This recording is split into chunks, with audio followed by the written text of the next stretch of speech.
शुक्लाम्बरधरं विष्णुं शशिवर्णं चतुर्भुजं प्रसन्नवदनं ध्यायेत् सर्वविघ्नोपशान्तये। गुरुर्ब्रह्मा गुरुर्विष्णुः गुरुर्देवो महेश्वरः गुरुः साक्षात् परं ब्रह्म तस्मै श्रीगुरवे नमः। वागर्धाविव सम्पृक्तौ वागर्धप्रतिपत्तये जगतः पितरौ वन्दे पार्वती परमेश्वरौ। विमलपटी कमलकुटी पुस्तकरुद्राक्षसस्तहस्तपुटी कामाक्षी पक्ष्मलाक्षी कलितविपञ्ची विभासि वैरिञ्ची। नारायणं नमस्कृत्य नरं चैव नरोत्तमं देवीं सरस्वतीं व्यासं ततो जयमुदीरयेत्। ఏదైనా ఒక గ్రంథం గురించి పరిశీలించేటప్పుడు అసలు ఆ గ్రంథం యొక్క ప్రాముఖ్యత ఏమిటి, అది ఏ కారణం చేత లోకంలో ప్రచారంలోకి వచ్చింది, దానిలో ప్రతిపాదింపబడిన విషయానికి అంత ప్రాముఖ్యత కలగడానికి కారణం ఏమిటి, దాన్ని రచన చేసిన వారెవరు, దానికి శ్రోత ఎవరు, దానిని ఆంధ్రీకరించిన వారెవరు, ఈ విషయాలకి ఎనలేని ప్రాముఖ్యం ఉంటుంది. వ్యాస భగవానుడి గురించి మాట్లాడుతూ ఒక శ్లోకం చెప్తారు. నమోస్తుతే వ్యాస విశాల బుద్ధే పుల్లారవిందాయత పత్రనేత్ర ఏనత్వయా భారతతైలపూర్ణ ప్రజ్వాలితో జ్ఞానమయ ప్రదీప అంటారు. ఆయన సాక్షాత్ నారాయణుడే వ్యాసుడిగా వచ్చినటువంటి వాడు. వ్యాస అనేది ఒక పదవి, దానిలోకి ప్రతి యుగంలో నారాయణమూర్తియే వ్యాసుడిగా వస్తూ ఉంటారు. వచ్చి వేద విభాగం చేస్తూ ఉంటాడు. ఆ యుగంలో ఉండేటటువంటి మనుష్యుల యొక్క ఆయుర్దాయాన్ని సమర్థతని దృష్టిలో పెట్టుకొని ఎంతవరకు వేదాన్ని చదువుకోవడానికి అవకాశం ఉంటుందన్న విషయాన్ని పరిశీలనం చేసి వేద విభాగం చేస్తాడు. వ్యాసుడు కూడా వేద రాశినంతటినీ 4గా విభాగం చేశాడు. కలియుగ ప్రారంభంలో ఋగ్వేదము, యజుర్వేదము, సామవేదము, అథర్వణ వేదము అని 4గా వేదాన్ని విభాగం చేసి అందులో ఋగ్వేదాన్ని పైలుడు అన్న శిష్యుడికి ఇచ్చాడు, యజుర్వేదాన్ని వైశంపాయనుడికి ఇచ్చాడు, సామవేదాన్ని జైమినికి ఇచ్చాడు, అథర్వ వేదాన్ని సుమంతుడికి ఇచ్చాడు. ఇచ్చి ఈ 4 వేదములు కూడా నిరంతరంగా ప్రచారం అవడానికి, ఆ వేదము లోకంలో ప్రచారమును పొంది అందరూ కూడా ధర్మము యొక్క ప్రమాణాన్ని గ్రహించి అనుష్ఠానంలోకి తెచ్చుకోవడానికి అవకాశాన్ని కల్పించాడు.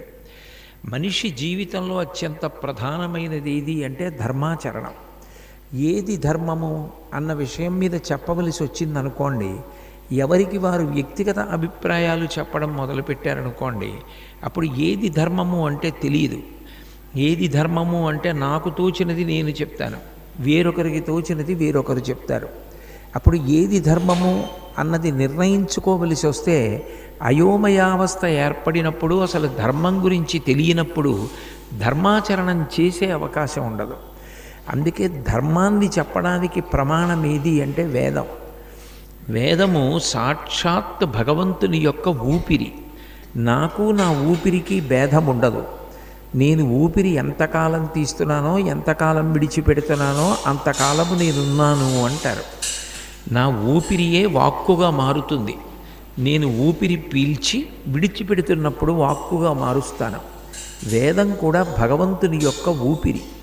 నాకు నా ఊపిరికి భేదం లేనట్లే భగవంతునికి, భగవంతుని యొక్క ఊపిరి అయిన వేదానికి భేదం లేదు. రెండూ ఒకటే. అందుకే భగవంతుడెంతటి సనాతనుడో వేదము కూడా అంతే సనాతనము. అటువంటి వేదం ద్వారా భగవంతుడు ధర్మాన్ని నిర్ణయం చేశాడు. ఇది ధర్మము అని ముందు తెలియాలి. తెలిసిన తరువాత ఆ ధర్మాన్ని ఎట్లా ఆచరించాలో అట్లాగే ఆచరించాలి తప్ప మన ఇష్టం వచ్చినట్లుగా ఆచరించడానికి అవకాశం ఉండదు. అటువంటి ధర్మ ప్రమాణములలో మొట్టమొదటి ప్రమాణం ఏది అంటే శృతి, వేదం.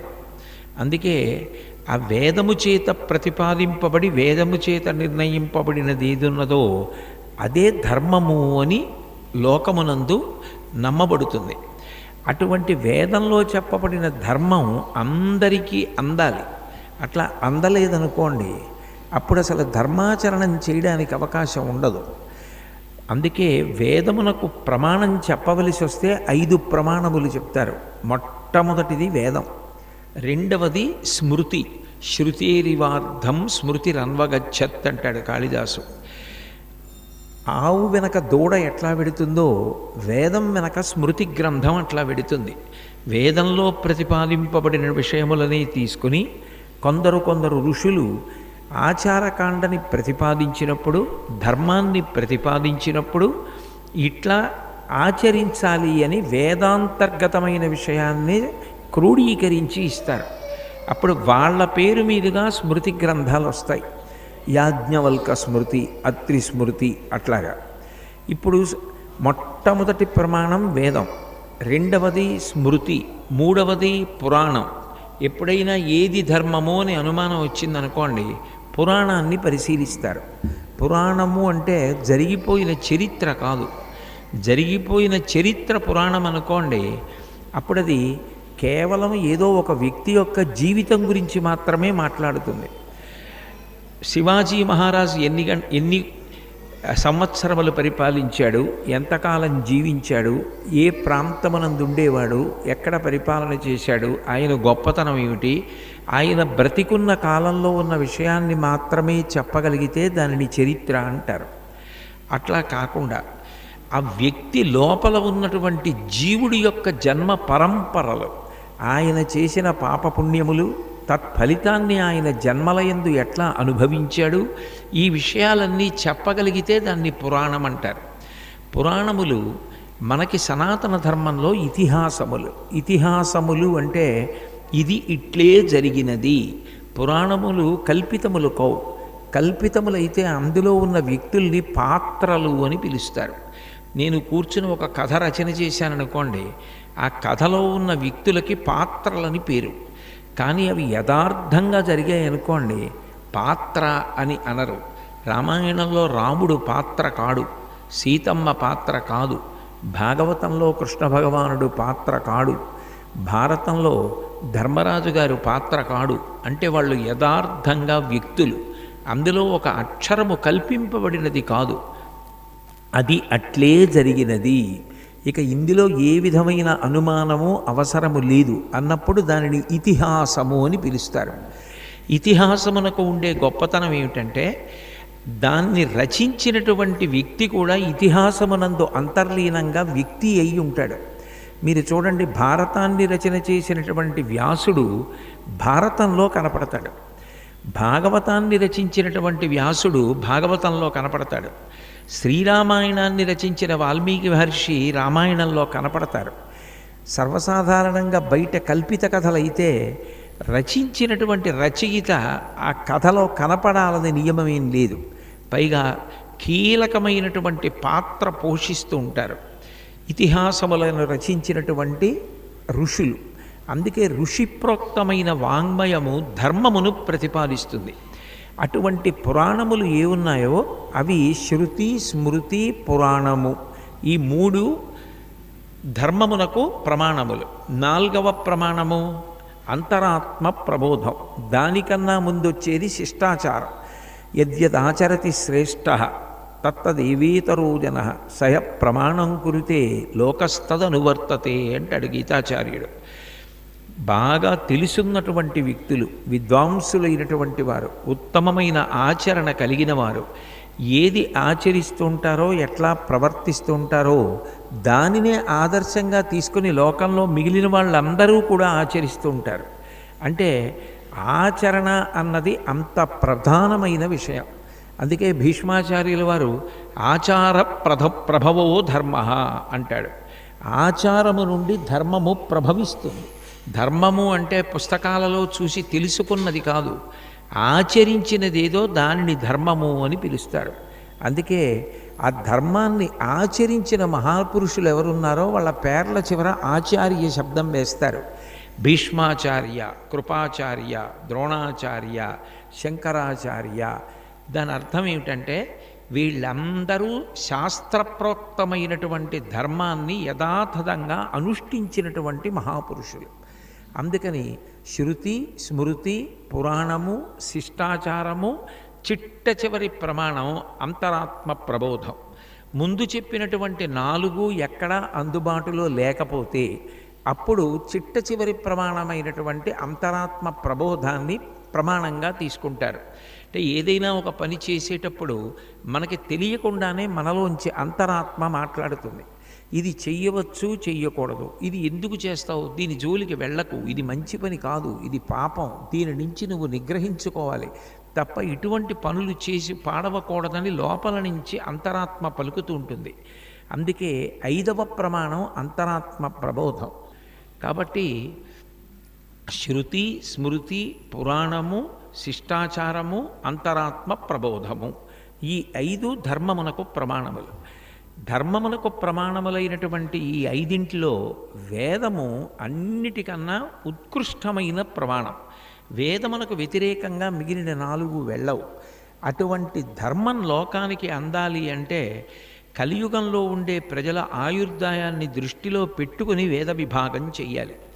అటువంటి వేద విభాగం చేసి అది పరంపరాగతంగా శిష్యులందరికీ అందడం కోసమని దానికి ఒక్కొక్క వేదాన్ని ఒక్కొక్క మహానుభావుడికి, ఒక్కొక్క శిష్యుడికి అందించి లోకమునకు అందేటట్టుగా చేసినటువంటి మహానుభావుడు వ్యాసుడు. తెలియాలి అంటే, అందరూ చదువుకోవాలి అంటే దానికి నేను సౌకర్యం కల్పిస్తూ పంచమ వేదంగా మహాభారతాన్ని రచన చేస్తానని మహాభారతాన్ని రచించి లోకానికి అందించాడు. అందుకని నమోస్తుతే వ్యాస విశాల బుద్ధే పుల్లారవిందాయత పత్రనేత్ర ఏనత్వయా భారతతైలపూర్ణ ప్రజ్వాలితో జ్ఞానమయ ప్రదీప అంటారు. అటువంటి వ్యాస భగవానుడు ఇన్నిటినీ ఇచ్చాడు. కానీ యథార్థమునకు ఆయన లోకమునకు ఉత్సాహంతో అందించినటువంటి వాటిలో భాగవతము లేదు.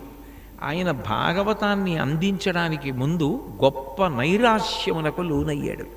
సరస్వతీ నదీ తీరంలో శయ్యాప్రాశము అనబడేటటువంటి ఆయన ఆశ్రమ ప్రాంగణంలో బదరికావనంలో ఆయన తన అనుష్ఠానం చేసుకుంటున్నప్పుడు ఎందుకో మనసులో విశేషమైన దిగులు కలిగింది. ఎందుకు దిగులు కలిగింది?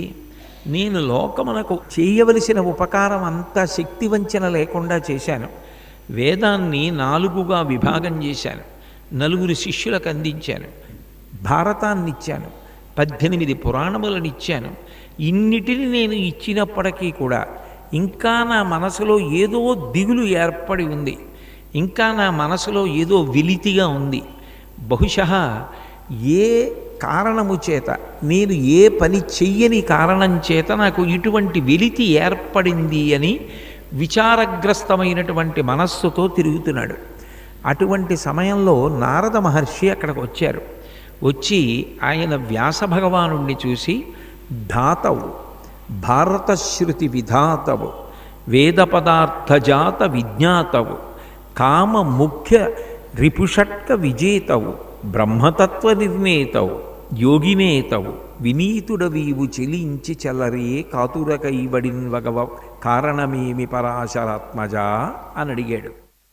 వేదము చేత ప్రతిపాదింపబడిన పరబ్రహ్మస్వరూపం గురించి స్పష్టంగా తెలుసుకుని అనుభవంలోకి అద్వైతానుభూతిగా తెచ్చుకున్నటువంటి వాడివి. కామ ముఖ్య రిపుషట్క విజేతవు. కామాదులను గెలవడం అంత తేలికైన విషయం కాదు. బయట శత్రువుల్ని ఎంతమందినైనా గెలవచ్చు, కానీ లోపలే ఉన్నటువంటి కామ క్రోధ లోభ మద మోహ మాత్సర్యములనేటటువంటి అరిషడ్వర్గములను గెలవడం అంత తేలిక విషయం కాదు. అటువంటిది నువ్వు కామ ముఖ్య రిపు షట్క విజేతవు. కామాది 6 శత్రువుల్ని గెలిచినటువంటి మహానుభావుడివి. యోగినేతవు. నువ్వు యోగులలో అగ్రేసరుడివి.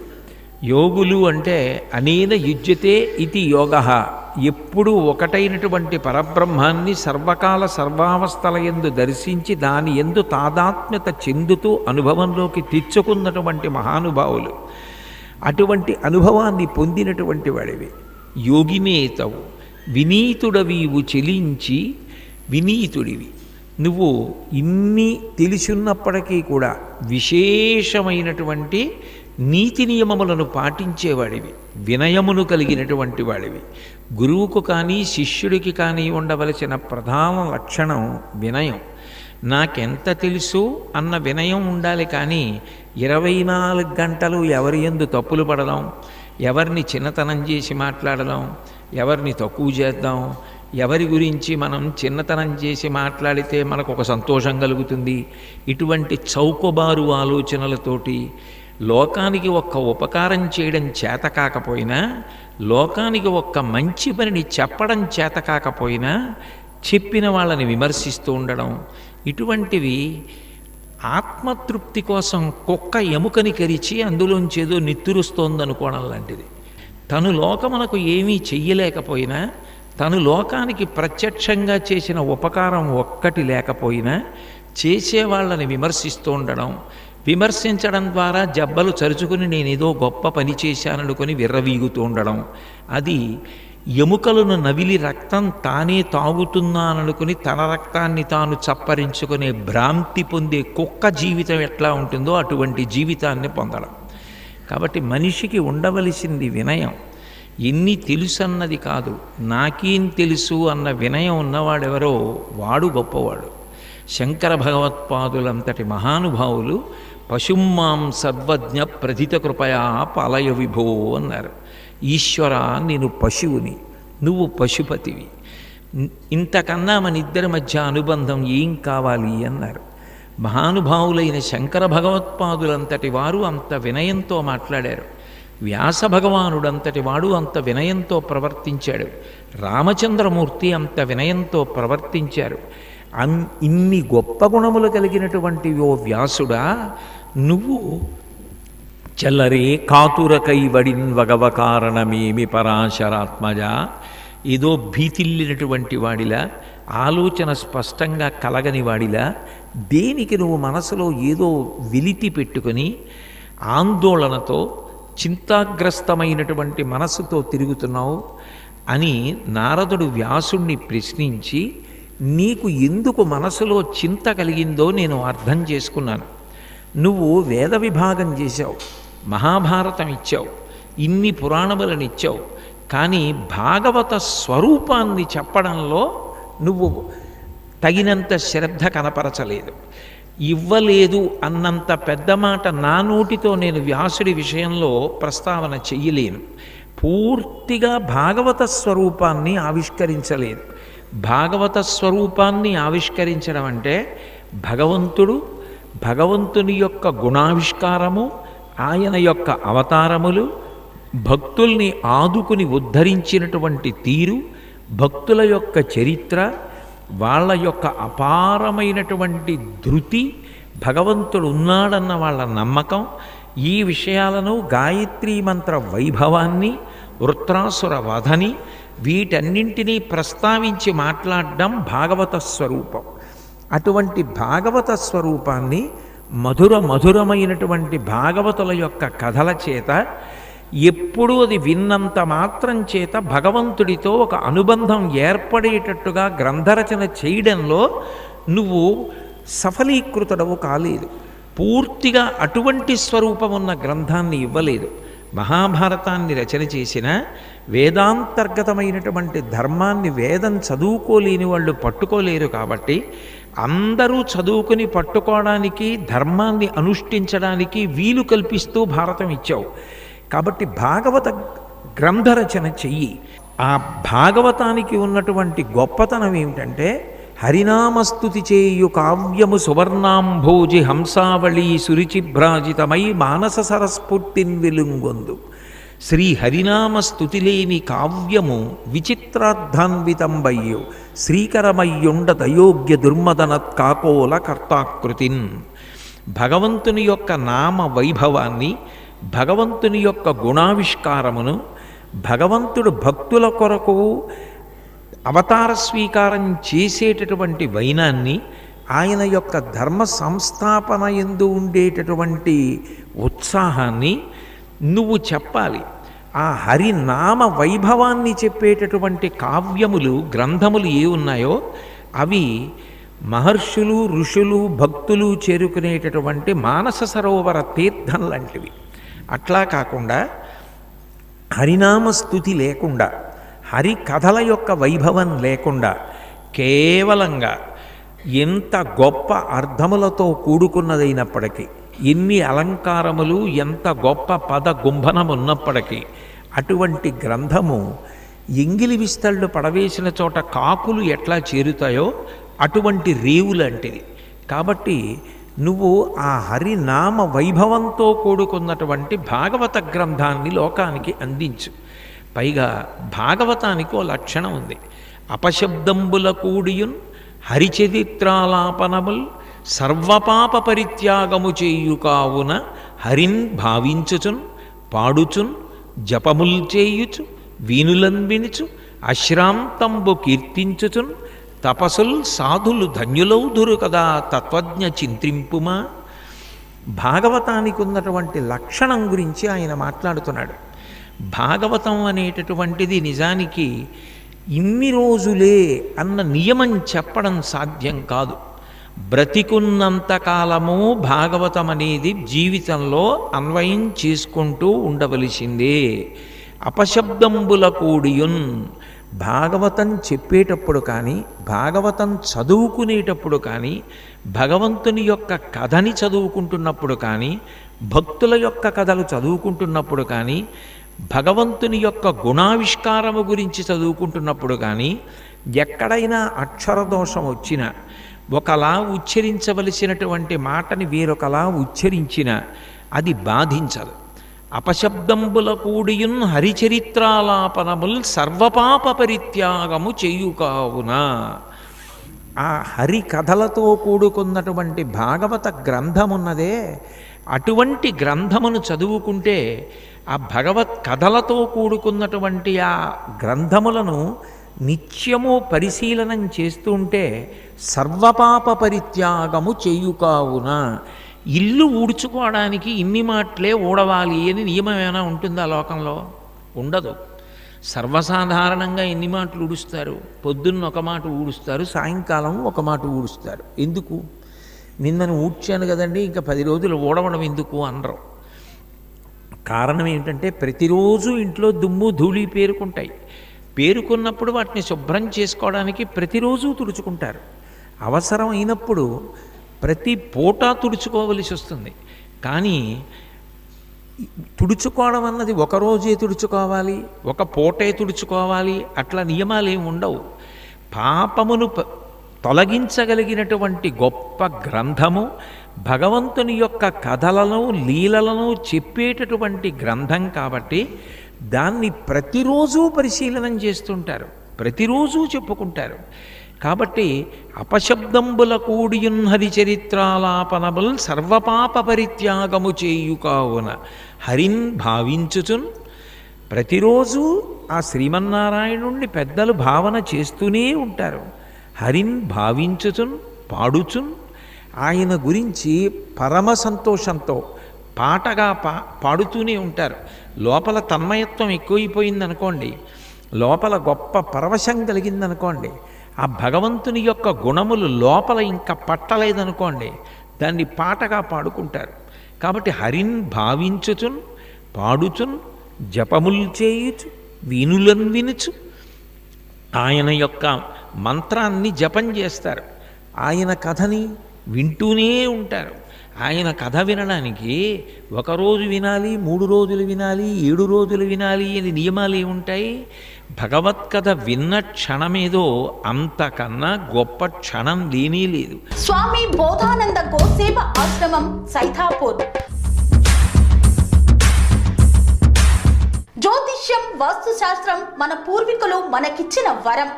దుర్గాదేవి, కాలభైరవ ఉపాసనతో వాక్సిద్ధి పొందిన శ్రీ శ్రీ బోధానందగిరి స్వామివారు మీకు ఎలాంటి సమస్యలున్నా, వాటిలో ముఖ్యంగా ధన నష్టం, ఆరోగ్య నష్టం, భార్యాభర్తల మధ్య గొడవలు, ప్రేమించుకున్న వారు దూరం అవడం, ఎన్ని సంబంధాలు వచ్చినా పెళ్లి ముడి పడకపోవడం, రోడ్డు ప్రమాదాలు, అప్పుల బాధలు, వ్యవసాయంలో నష్టాలు, పెద్దల మాట పిల్లలు వినకపోవడం, ఆరోగ్య శాంతి, గృహశాంతి, మనశ్శాంతి లేకపోవడం, ఇలాంటి సమస్యలు ఉన్నట్లయితే ఒక్కసారి స్వామీజీని కలవండి. మీ సమస్యలకు తగిన పరిష్కారాన్ని పొందండి.